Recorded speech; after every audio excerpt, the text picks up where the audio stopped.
দুর্গা, গণেশ, কার্তিক, লক্ষ্মী, সরস্বতী, মহিষাসুরের এই প্রতিমাগুলো দেখে মনে হচ্ছে একদম সোনায় মোড়ানো। অথচ এগুলো তৈরি হয়েছে পাট দিয়ে। নাটোরের লালবাজারের প্রতিমা শিল্পী বিশ্বজিৎ পাল কিন্তু প্রতি বছরেই ব্যতিক্রমী প্রতিমা তৈরি করে দেশ জুড়ে আলোচনায় থাকেন। এবারও কিন্তু তার ব্যতিক্রম ঘটেনি।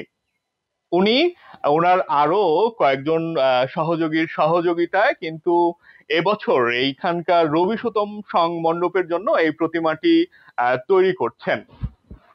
এইখানে যারা দর্শনার্থীরা আসছেন, ভক্ত অনুসারীরা আসছেন, তারা কিন্তু জানিয়েছেন যে এটা আসলে সত্যি আকর্ষণীয় এবং তার কারণে এখানে এলাকাবাসীরা আসছেন, এটা নিয়ে কথা বলছেন।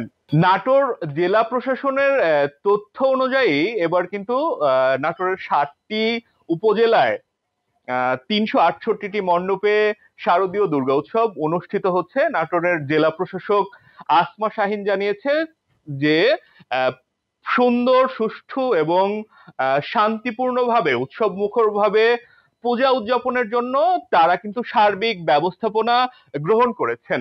আমরা এখন যে বিশ্বজিৎ পালের বাড়িতে রয়েছি, এখানে কিন্তু উনি প্রতিমা তৈরি করেন।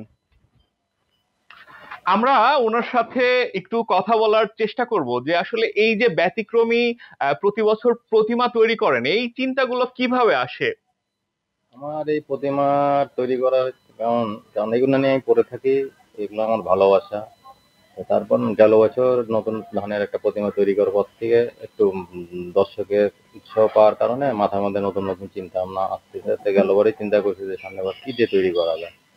তো এইভাবে আজ থেকে পাটের একটা ডিসিশন হলো যে যেহেতু এটা আমাদের জাতীয় একটা ফসল, সেই হিসাবে পাট দিয়ে তৈরি করার একটা প্রস্তুতি নিলাম। তারপরে যারা নেবে তাদের সাথে একটা আলোচনা করলাম, এই সব মিলিয়ে আস্তে আস্তে প্রস্তুতিটা নেওয়া হলো। তো পাট দিয়ে এবার তৈরি করতেছি, এখনো কমপ্লিট হয়নি। তো কমপ্লিট হওয়ার পর যদি ভালো বাঁকার মতন যদি নতুন কোনো দর্শনার্থী যদি ইয়ে পাই, উৎসাহ পাই, তাহলে আবার হয়তো সামনের দিনে আরো কিছু নতুনত্ব নিয়ে করার চেষ্টা করবো। যে ওনার দর্শনার্থী প্রত্যাশার কথা আপনারা শুনছিলেন যে আহ আহ, প্রতি বছর উনি ব্যতিক্রমী চিন্তা নিয়ে দর্শনার্থী বা ভক্ত অনুসারী যারা আছেন তাদের মন জয় করার জন্য কাজ করছেন। আসলে ওনার যে এখন প্রতিমা, এটা কিন্তু শেষ মুহূর্তের কাজ চলছে।